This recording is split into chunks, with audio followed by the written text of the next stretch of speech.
आइए सुनते हैं वैशाख मास संकष्टी चतुर्थी व्रत की कथा। तो बोलिए प्रेम से भगवान गणेश की जय। एक समय की बात है कि माता पार्वती ने पूछा कि वैशाख के महीने की कृष्ण पक्ष की जो संकटा नामक चतुर्थी कही गई है, उस दिन किस गणेश की विधि से पूजन करनी चाहिए और उस दिन भोजन में क्या ग्रहण करना चाहिए। गणेश जी ने उत्तर दिया कि हे माता, वैशाख कृष्ण चतुर्थी के दिन व्रत करना चाहिए। उस दिन वक्रतुंड नामक गणेश जी की पूजा करके भोजन में कमल गट्टे का हलवा लेना चाहिए। हे जननी, द्वापर युग में राजा युधिष्ठिर ने इस प्रश्न को पूछा था और उसके उत्तर में जो कुछ भगवान श्री कृष्ण ने कहा था, मैं उसी इतिहास का वर्णन करता हूँ। आप श्रद्धा युक्त होकर सुने। हे राजन युधिष्ठिर, इस कल्याणदात्री चतुर्थी का जिसने व्रत किया और उसे जो फल प्राप्त हुआ है, मैं उसे कह रहा हूँ। प्राचीन काल में एक रंती देव नामक प्रतापी राजा हुए। जिस प्रकार आग तृण समूहों को जला डालती है, उसी प्रकार वे अपने शत्रुओं के विनाशक थे। उनकी मित्रता यम, कुबेर, इंद्रादिक देवों से थी। उन्हीं के राज्य में धर्मकेतु नामक एक श्रेष्ठ ब्राह्मण रहते थे। उनकी दो स्त्रियां थीं। एक का नाम सुशीला और दूसरा का नाम चंचला था। सुशीला नित्य ही कोई न कोई व्रत रखा करती थी। फलतः उसने अपने शरीर को कृश यानी कि दुर्बल बना डाला था। इसके विपरीत चंचला कभी भी कोई व्रत उपवास आदि न करके भरपेट भोजन ग्रहण करती थी। इधर सुशीला को सुंदर लक्षणों वाली एक कन्या हुई और उधर चंचला को पुत्र रत्न की प्राप्ति हुई। यह देखकर चंचला बारंबार सुशीला को ताना देने लगी कि अरे सुशीला, तूने इतना व्रत उपवास करके शरीर को जर्जर बना डाला, फिर भी एक कृशकाय कन्या को जन्म दिया। मुझे देख, मैं कभी व्रतादि के चक्कर में न पड़कर हिष्ट पुष्ट बनी हुई हूँ और वैसे ही बालक को भी उत्पन्न किया है। अपनी सौत का व्यंग बाण सुशीला के हृदय में चुभने लगा। वह पतिव्रता विधिवत गणेश जी की उपासना करने लगी। जब सुशीला ने भक्ति भाव से संकटनाशक गणेश चतुर्थी का व्रत किया, रात्रि में वरदायक गणेश जी ने उसे दर्शन दिया। श्री गणेश जी ने कहा कि हे सुशीले, तेरी आराधना से हम अत्यंत संतुष्ट हैं। मैं तुम्हें वरदान दे रहा हूँ कि तेरी कन्या के मुख से निरंतर मोती और मूंगा प्रवाहित होते रहेगा। हे कल्याणी, इससे तुझे सदा प्रसन्नता रहेगी। और हे सुशीले, तुझे वेद शास्त्र वेदता एक पुत्र भी उत्पन्न होगा। इस प्रकार का वरदान देकर गणेश जी वहां से अंतर ध्यान हो गए। वरदान प्राप्ति के फल स्वरूप उस कन्या के मुंह से सदैव मोती और मूंगा झरने लगा। कुछ दिनों के बाद सुशीला को एक पुत्र उत्पन्न हुआ और तदंतर धर्मकेतु स्वर्गगामी हो गए। उसकी मृत्यु के अनंतर चंचला घर का सारा धन लेकर दूसरे घर में जाकर रहने लगी। परंतु सुशीला पति गृह में रहकर ही पुत्र और पुत्री का पालन पोषण करने लगी। उस कन्या के मुख से मोती मूंगा गिरने लगा। फल स्वरूप सुशीला के पास अल्प समय में ही बहुत सा धन एकत्रित हो गया। इस कारण चंचला उससे ईर्ष्या करने लगी। एक दिन हत्या करने के उद्देश्य से चंचला ने सुशीला की कन्या को कुएं में ढकेल दिया। उस कुएं में गणेश जी ने उसकी रक्षा की और वह बालिका सकुशल अपनी माता के पास लौट आई। उस बालिका को जीवित देखकर चंचला का मन उद्विग्न हो उठा।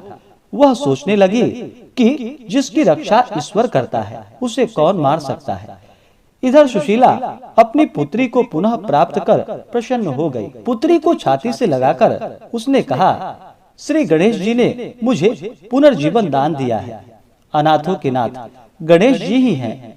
चंचला आकार उसके पैरों में नतमस्तक हुई। इसे देखकर सुशीला के आश्चर्य का ठिकाना न रहा। चंचला हाथ जोड़कर कहने लगी कि हे बहन सुशीले, मैं बहुत ही पापनी और दुष्टा हूँ। आप मेरे अपराधों को क्षमा कीजिए। आप दयावती हैं। आपने दोनों कुलों का उद्धार कर दिया। जिसका रक्षक देवता होता है, उसका मानव क्या बिगाड़ सकता है। जो लोग संतों एवं सत्पुरुषों का दोष देखते हैं वे अपनी करनी का स्वयं फल भोगते हैं और स्वयं नाश को प्राप्त होते हैं। इसके बाद चंचला ने भी उस कष्ट निवारक, पुण्यदायक, संकटनाशक गणेश जी के व्रत को किया। श्री गणेश जी के अनुग्रह से परस्पर उन दोनों में प्रेम भाव स्थापित हो गया, जिस पर गणेश जी की कृपा होती है और उसके शत्रु भी मित्र बन जाते हैं। सुशीला द्वारा संकट नाशक गणेश व्रत किए जाने के कारण उसकी सौत चंचला का हृदय परिवर्तन हो गया। श्री गणेश जी कहते हैं कि हे देवी, पूर्व काल का पूरा वृतांत मैंने आपको सुना दिया। इस लोक में इससे श्रेष्ठ विघ्न विनाशक कोई दूसरा व्रत नहीं है। श्री कृष्ण जी कहते हैं कि धर्मराज, आप भी विधि पूर्वक गणेश जी का यह व्रत कीजिए। इसके करने से आपके शत्रुओं का नाश होगा तथा अष्ट सिद्धियां और नवनिधियां आपके सामने करबद्ध होकर खड़ी रहेंगी। धर्म पारायण युधिष्ठिर, आप अपने भाइयों, धर्म पत्नी और माता सहित इस व्रत को कीजिए। इससे थोड़े समय में ही आप अपने राज्य को प्राप्त कर लेंगे।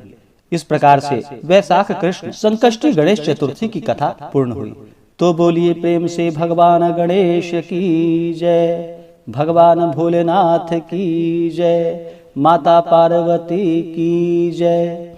इसी प्रकार से जो भी भक्त सच्ची श्रद्धा के साथ, नियम और निष्ठा के साथ वैशाख कृष्ण संकष्टी गणेश चतुर्थी का व्रत करते हैं तो भगवान गणेश जी की कृपा से उनके सभी प्रकार के दुख और संकट दूर हो जाते हैं तथा भगवान गणेश सुख और समृद्धि का आशीर्वाद प्रदान करते हैं।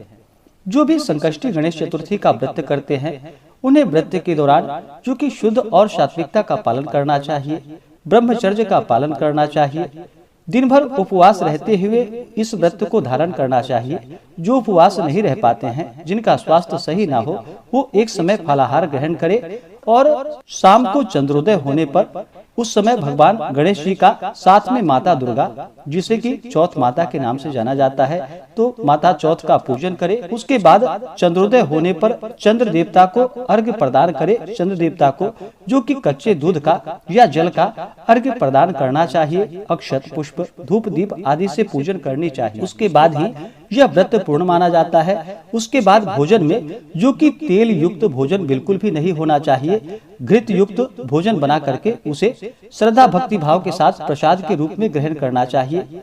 व्रत के लिए मन में अगर अश्रद्धा हो, अविश्वास हो तो उस व्रत को नहीं करना चाहिए, वह व्रत निष्फल ही माना जाता है। तो पूर्ण श्रद्धा भक्ति भाव के साथ ही व्रत को धारण करना चाहिए। इसी प्रकार से जो भी भक्त सच्ची श्रद्धा के साथ, नियम और निष्ठा के साथ संकष्टी चतुर्थी का व्रत करते हैं, इस दिन भगवान गणेश का पूजन करते हैं, तो उनके सभी प्रकार के संकट दूर हो जाते हैं तथा सुख और समृद्धि का आशीर्वाद प्राप्त होता है। ऐसे ही ज्ञान वर्धक जानकारियाँ प्राप्त करने के लिए हमारे इस चैनल पे अगर आप नए हैं तो चैनल को लाल बटन दबा करके सब्सक्राइब करें, साथ में बेल आइकन घंटी को दबाएं ताकि मेरे वीडियो का नोटिफिकेशन आपको समय से मिलता रहे।